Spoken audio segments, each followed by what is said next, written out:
नमस्कार, एक बार फिर से स्वागत है आप सभी का इंडिया न्यूज़ बिज़नेस के खास शो मार्केट लाइव में और मैं हूं आपके साथ कंचन औरेल। हफ्ते का पहले कारोबारी दिन है, बाजार किस तरीके से रहने वाला है, इस हफ्ते हमें बाजार की कैसी चाल देखने को मिल सकती है, सारी की सारी जानकारी लेते हैं हमारे खास एक्सपर्ट से। मिलवाते हैं आज के खास मेहमान, उसके बाद शुरुआत करेंगे मार्केट लाइव की। हमारे साथ जुड़ चुके हैं, आइए रचित खंडेलवाल जी।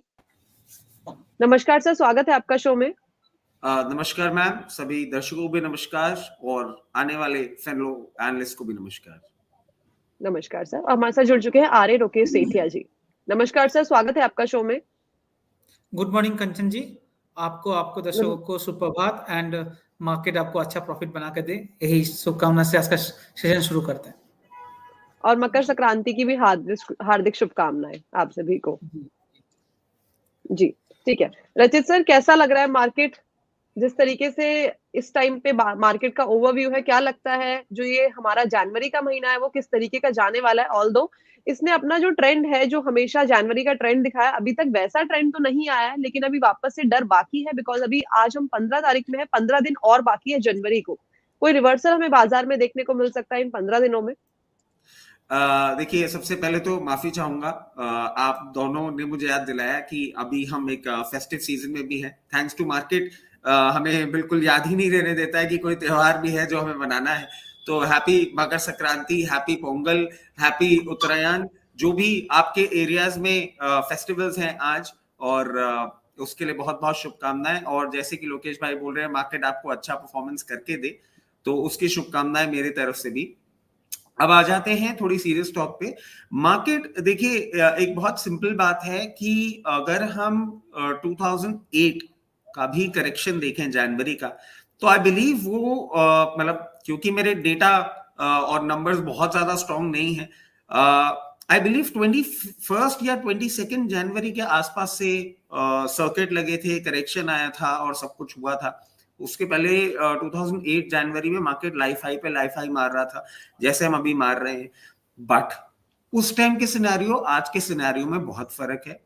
उस टाइम का जो आपको करेक्शन देखने को मिला, उस टाइम की जो वैल्यूएशंस थे, उस टाइम का जो हमारे डीआईएस का कम पार्टिसिपेशन और एफआईएस का बहुत स्ट्रॉन्ग होल्ड था, रिटेल पार्टिसिपेशन नहीं था, तो situation is dramatically different than what we have scene.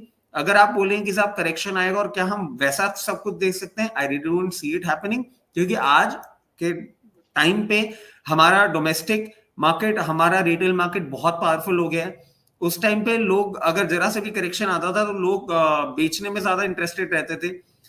In post Covid मैंने एक नई मेंटालिटी देखी है, चाहे वो म्यूचुअल फंड इन्वेस्टर हो, चाहे रिटेल इन्वेस्टर हो, वो अब आगे बढ़ के बोलने लग गए हैं कि हाँ ठीक है, मार्केट टूट रहा है तो बताइए क्या लेना है।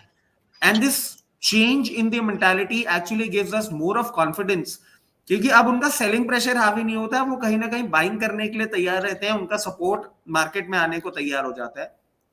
थिंग्स हैव चेंज, बट उसका बिल्कुल भी हम ये मतलब ना समझे कि हम तो खुला नीला आसमान है और correction would not kick in. I believe कहीं ना कहीं अभी जो रिजल्ट सीजन चालू हुआ है, ये आपको ट्रिगर्स दे सकता है। क्योंकि आप देखें कि हमारे जो अभी डेटा पॉइंट्स भी आए थे, हमारे 4 महीने के हाईएस्ट पॉसिबल लेवल्स पे जा चुकी है इन्फ्लेशन, और आईआईपी डेटा जो है वो 8 महीने के लोएस्ट हैं। और जिस तरीके से रिजल्ट सीजन पूरा का पूरा अनवील होगा, तो वैल्यूएशन कहीं ना कहीं रीसेटल होगी। जो ओवर वैल्यूड स्टॉक हैं, जो बहुत अच्छे रनअप कर चुके हैं, उनमें कहीं ना कहीं आपको करेक्शन देखने को मिलेगा। इसी के साथ साथ कुछ एक स्टॉक्स ऐसे भी हैं जो परफॉर्म नहीं किए हैं, जिनके रिजल्ट्स अच्छे हैं, तो कहीं ना कहीं वो एक रीसेटलमेंट आप देखेंगे। कोई बहुत मोटा करेक्शन आ जाएगा यहाँ से 20-25% का करेक्शन, ऐसा मुझे नहीं दिखता। हाँ, एक पोर्टफोलियो रीशफलिंग होगा इंस्टीट्यूशन साइड से भी, रिटेल साइड से भी। तो अब जैसे जैसे सिचुएशन अनवाइंड होगी तो उसके हिसाब से कॉल लें।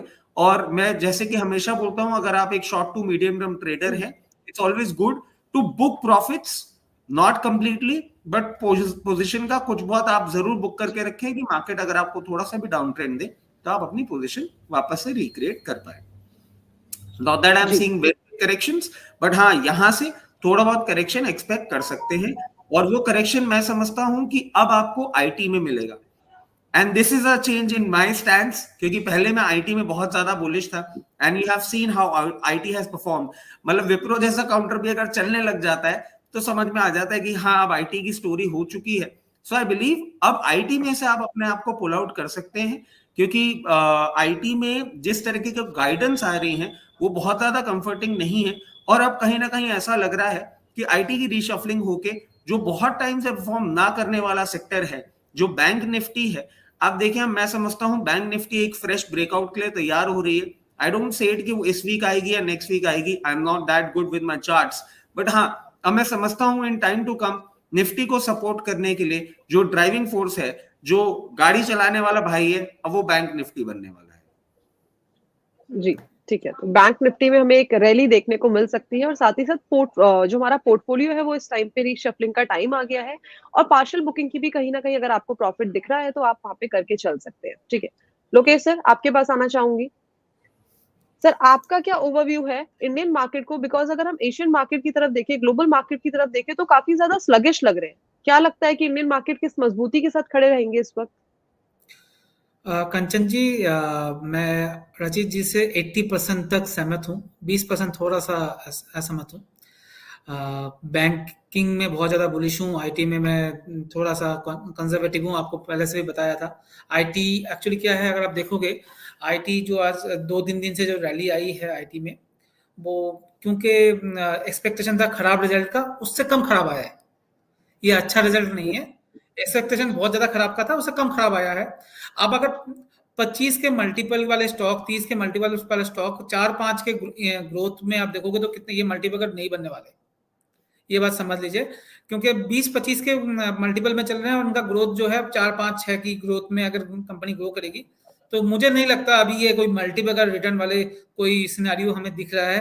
पर्टिकुलरली 1-2 स्टॉक जो मैं भी पर्टिकुलर होल्ड करता हूँ, कभी कई बार बोला भी हुआ है और उसके बारे में कभी और बात करेंगे, उनको छोड़ दें तो ऐसा कोई बड़ा मूव आईटी सेक्टर में, आईटी स्टॉक्स में हमें अभी नहीं दिख रहा। यस, 5-10% का ऊपर नीचे जरूर होगा, क्योंकि अभी 2 दिन से ब्रेकआउट आया है तो 2-4 दिन और चल सकता है, बट ये एक प्रॉफिट बुकिंग का भी अपॉर्चुनिटी रह सकती है। Purely agreed with Rajit sir. दूसरा उन्होंने बोला 2008 के जनवरी में बूम आया था, फेब में circuit to circuit, lower circuit भी लगा था मार्केट में। उसमें थोड़ा सा मैं डिफर करता हूं, ये 2008 का मार्केट नहीं है, ये 2005-4 का मार्केट है।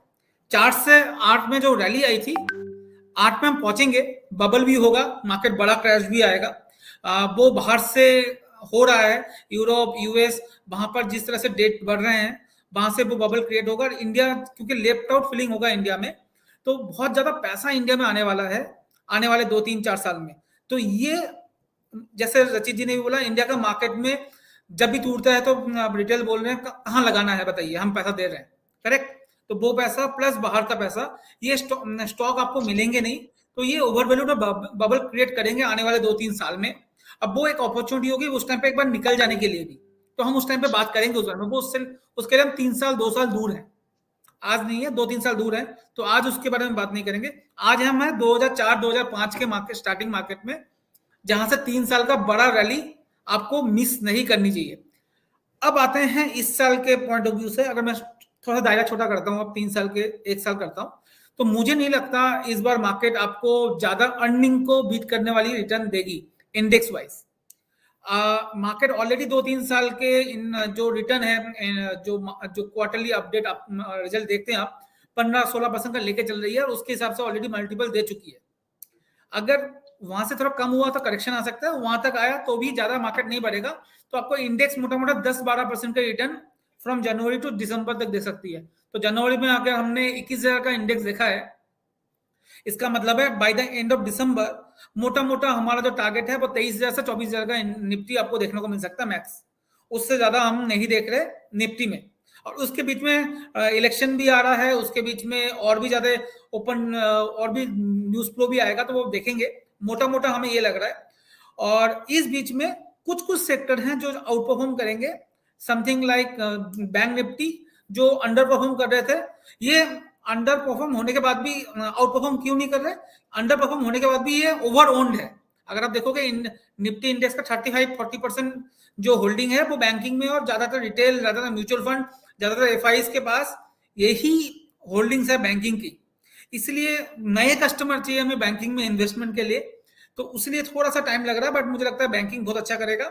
नेक्स्ट मेटल अच्छा करेगा, तीसरा ऑयल एंड गैस जो हमारा फेवरेट सेक्टर है वो अच्छा करेगा। चौथा रिटेल अच्छा करेगा, सॉरी रियल एस्टेट अच्छा करेगा। पांचवा इंफ्रास्ट्रक्चर अच्छा करेगा इस साल, जो हमारा बिग थीम है।